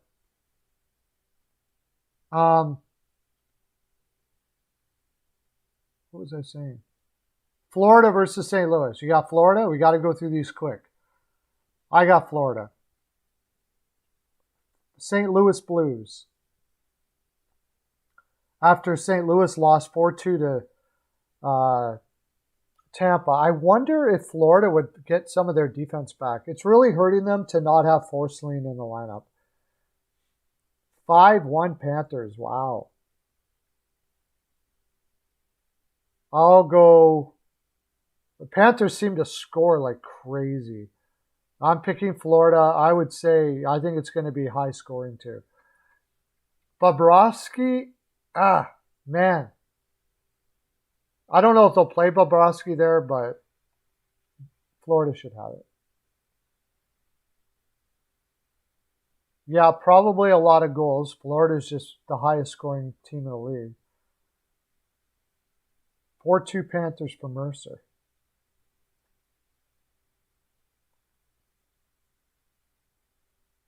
Yes, he has. Ekblad has been excellent.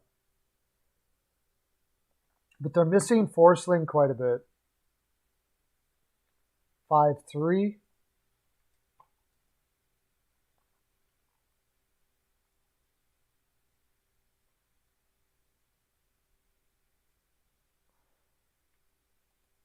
Saturday games, though, I don't know. I almost want to fade Saturday games. It's just weird how that happens.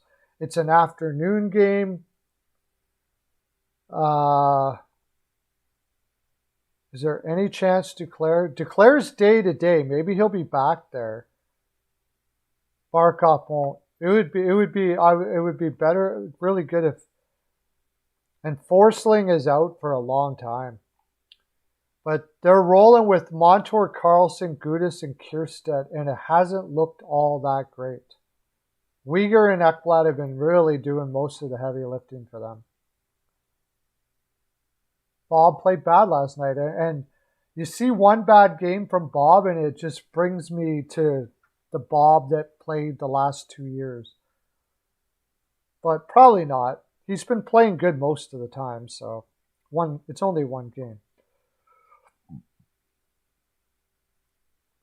Who's got the Blues? Who's got the Blues? Lauren. Lauren's got the Blues. Wow, we have to remember that. Lauren's got the Blues.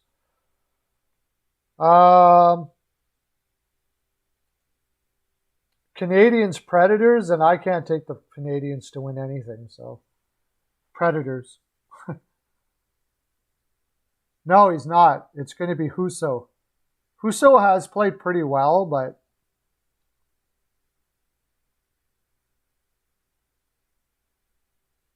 we'll see. We'll see. It's going to be a great game. Anybody taken Montreal yet? Anyone? Maybe Nashville's been running Saros ragged. They put in Ingrid. Oh, you changed it to the Panthers. Okay. Maybe they've been playing. Yeah, I got to go with the Predators. I would say I don't know what the score is going to be, honestly. Canadians are so bad. You got to find a spot for them eventually, but I don't see it there. First game on the road. Maybe that'll help get out of Montreal. Nashville's been home for a while. I got to go. I for sure got to go. Oh, Weichel's taking the Canadians. Woo! Barlow's picking the Preds. Yeah. Next. Oh, here we go. Leafs versus Wild. We know what Barlow has taken. For sure.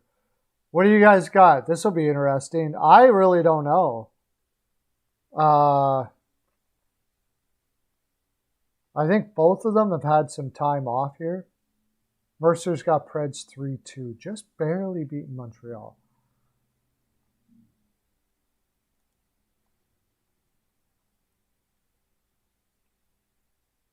The Wild, third game at home. Shouldn't be any problem. Should be pretty, used to being home now and all that. Oh, wait. Toronto is going to play Campbell here, and then their backup on Sunday, or are they going to play their backup here? That'll be...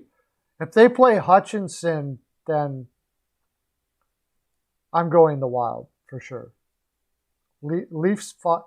See, they're on a back-to-back, so they got Minnesota the next game. Now, I would play my backup against Minnesota for sure. But maybe Sheldon Keefe challenges his team and says, let's win one for Hutchie or whatever. Weichel, 6-1 Leafs. Oh, you listening to this, Danny Barlow? Everybody has the Leafs crushing Minnesota tonight on Saturday.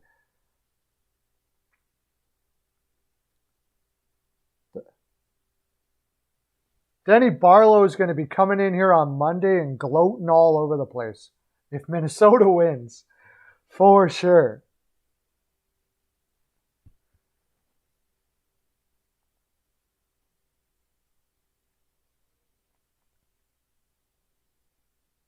Yeah, I don't know who they're going to play.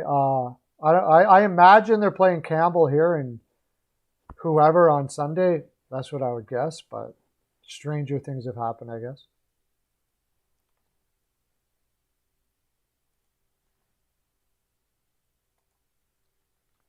Lightning versus Bruins. Lightning versus Bruins. And the Lightning look like they care about the regular season this year.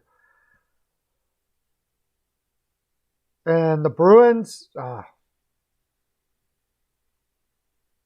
What are you smoking? I don't think there's going to be a blowout in that game, no matter what you say. I think it's going to be close.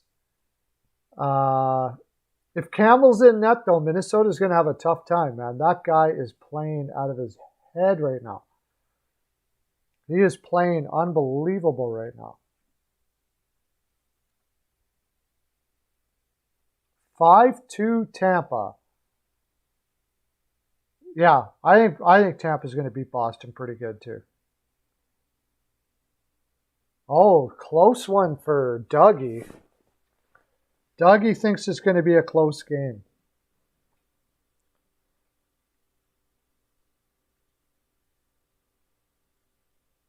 I'm picking Tampa. I got to go with Tampa. I'm just not a big Bruins. I'm not on the Bruins this year. Swayman played really well the last game. He'll probably put him back in again. That'll be like their saving grace. I'm pretty sure it'll be Vasilevsky. I can't see why it would be anybody else. So I'm going Tampa. I'm going Tampa on that for sure. Next game. Oh, Avalanche versus Senators. Avalanche versus Senators. Avalanche are not gripping their stick too tight right now. How long is Kemper out? I would be killer if Kemper was going to be in this game. But I'm pretty sure that if they have any... how long is he out for? It would be so killer.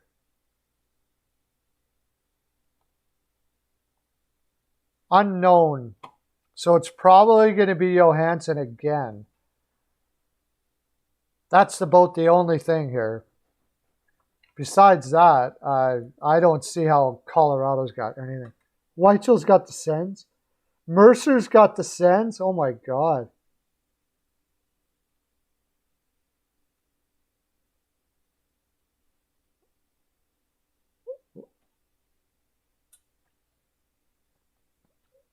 What was the score last game?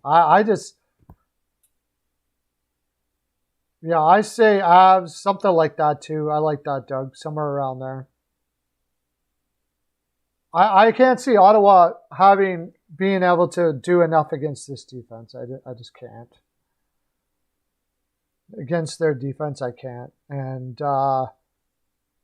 Forsberg had a great game, but Colorado's not going to be shooting right in the midsection of Forsberg. I imagine they go back to Forsberg again because they're trying to find some semblance of goaltending there. So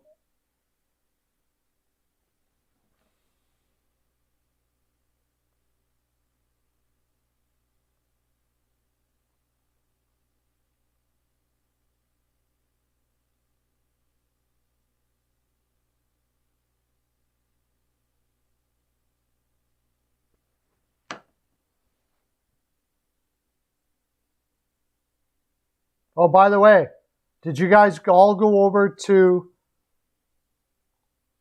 Manscaped and hit that link?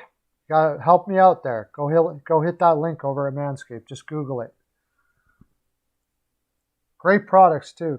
Awesome stuff. I use them far too often. A human being shouldn't need to use that product as much as I do. I'll tell you that right now. That's for sure. Backup, it's some guy. Apparently they got some cap space now. They should be able to bring up their other backup, which is Hunter Mishka. I mean, he's not very good. But right now they got a guy who they don't want to play. He was in Finland. Where was he playing? Actually didn't have bad numbers, but he's only 21 years old. His name is Anunin. He was drafted in the 3rd round in 2018. He's only 21 years old. I don't think they really want to shell him out. I'm pretty sure they'll go back to Johansson again. Islanders versus Red Wings.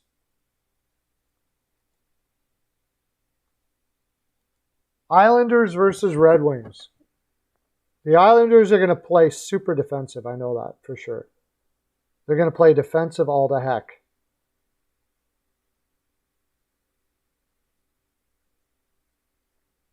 No, they're not going to play them. I think the Islanders will shut them down. I have a feeling the Islanders are going to rebound here. Wow, 5-2 Red Wings. Holy crap. 5-2 Red Wings for Weichel. I think the Islanders shut them down here.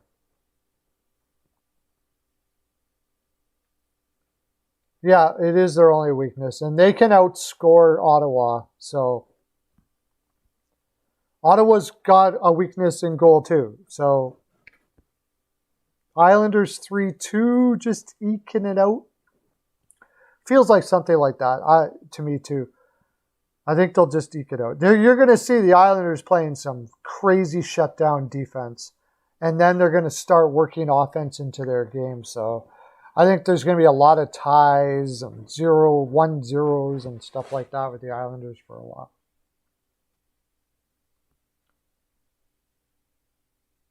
The Red Wings are notoriously bad. You're picking Detroit. Wow. We're all over the map here for Detroit and the Islanders. I think the Islanders are going to come back. That game against San Jose, they played super strong defense, which was really their problem on the road there for a while. They had a chance to practice. I'm going to go the Islanders on that one.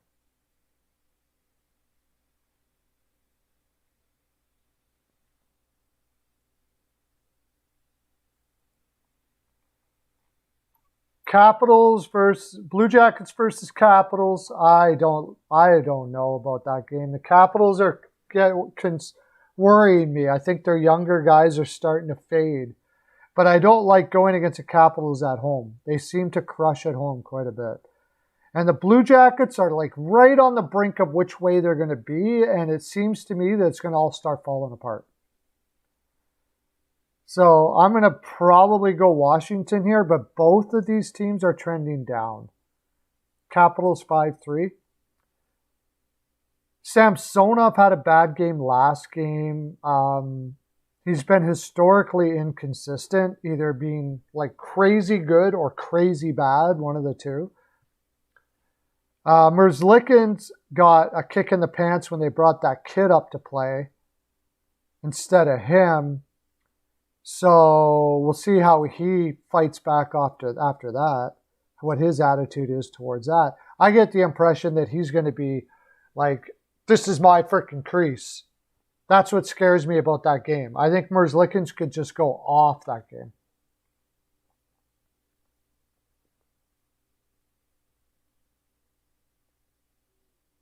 Yeah, Varlamov has not had a good season so far. Caps 4, Jackets 2. I'm leaning the Caps, but I'm not confident in that game. Not confident. What was it? Jackets have lost their last 2, right?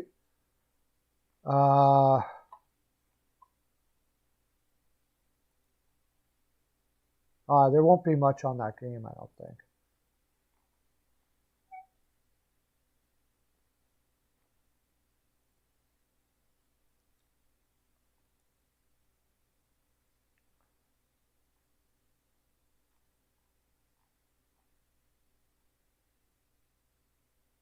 Oh, they got so many injuries too. Oh, Merzlikins is ill.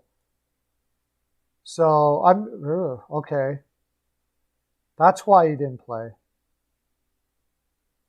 And Washington's lost 3 in a row. Or is that Columbus? Columbus has lost 3 in a row. Washington's lost 2 in a row. And this is the first game back off of a road trip for Washington.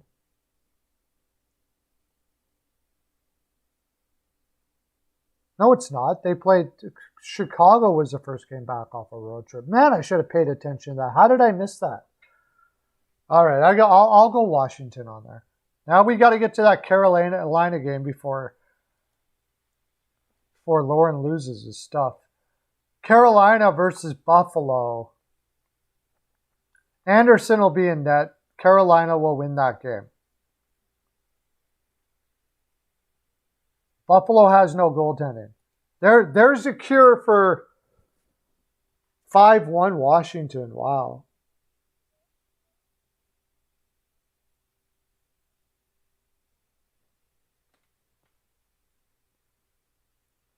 That has been historically accurate, Doug, that they do that.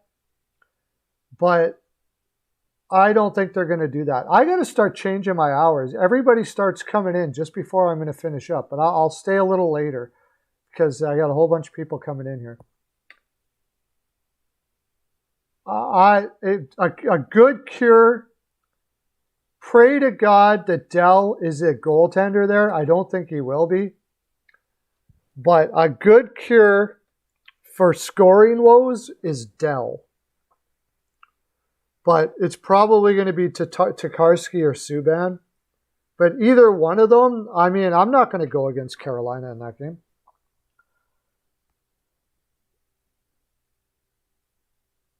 Buffalo's got a really young team. A lot of players that aren't used to playing this far into an NHL season. I think they're going to start getting beat up and probably lose a lot for the rest of the way through. Weichel's taking 2-1 Buffalo. Whew.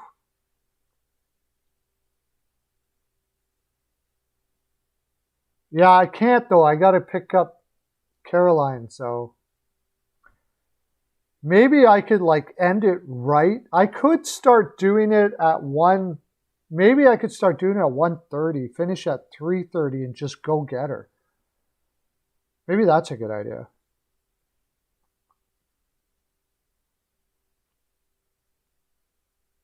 Yeah, that's true. Yeah.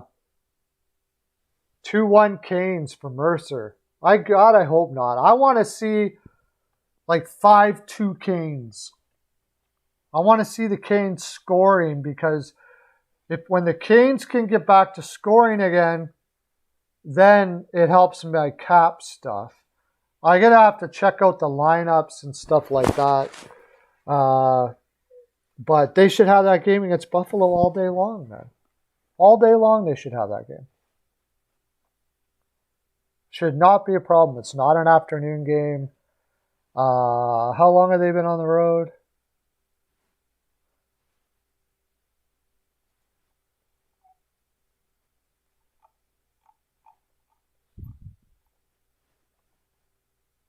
Oh, it's at home. Oh, yeah, they got to have that game. They got to have that game. For sure. For sure. For sure. It's at home. They got to have that game. My gosh. For sure picking Carolina. All right, we'll keep on going here.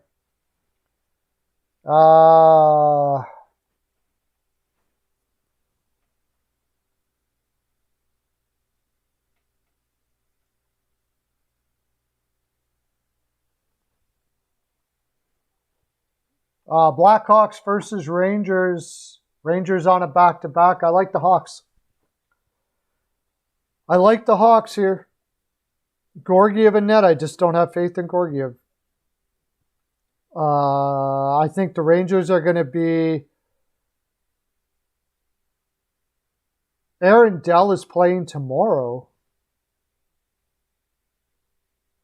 Then Buffalo loses. Aaron Dell is a terrible goaltender. No doubt about it. Buffalo loses. Rangers, Chicago. Chicago Hawks 5-2. Wow. Good one. Against Georgiev, I could see that. I really don't like Georgiev this year. And now they're going to have Fleury and net, I'm pretty sure. Fleury's been playing really well. That's a great spot for the Hawk for a plus money pick. Should be getting good odds on that game. That's a great spot for the Hawks. Everybody's on Chicago. I think you have no choice. I mean, I don't know if I'll go big on it because I like the way the Rangers are playing right now, but that's a great spot for Chicago right there.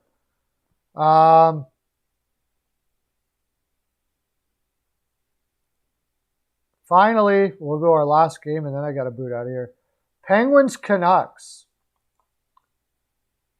And I don't know, something in my brain thinks the Canucks. 7-2 Chicago, holy crap. Something in my brain thinks the Canucks are going to win that game. But is that their first game back from the road trip? Because I think the Canucks especially are terrible at their first game back from a road trip.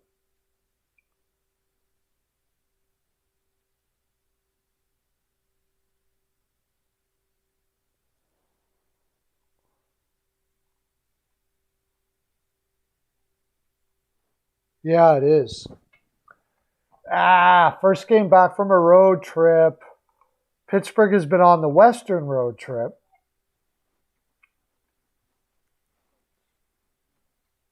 That it's hard to win in that Calgary, Oilers, Edmonton. At least they went to Edmonton and then went to Vancouver. And they had 2 days off in between.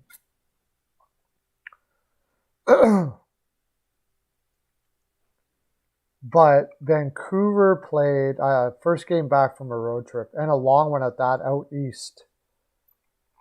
A long one out east. How many days did they have off? 2 days.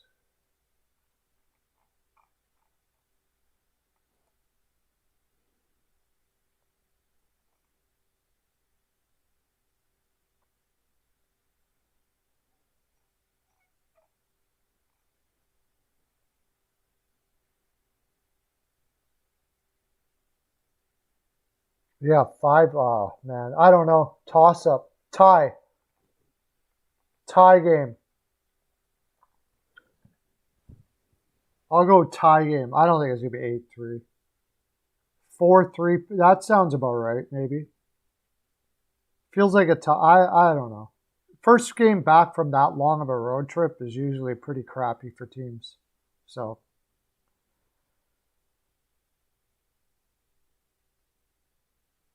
probably lean Pittsburgh. I think, if I remember correctly, Vancouver especially is bad at first games back from a road trip. Mostly because their fan base is so apathetic towards them. But they had a great road trip. So they might be feeling positive here. It's possible. Anyways, that's my full 42, guys. Thank you for coming in. Have a great weekend, everybody.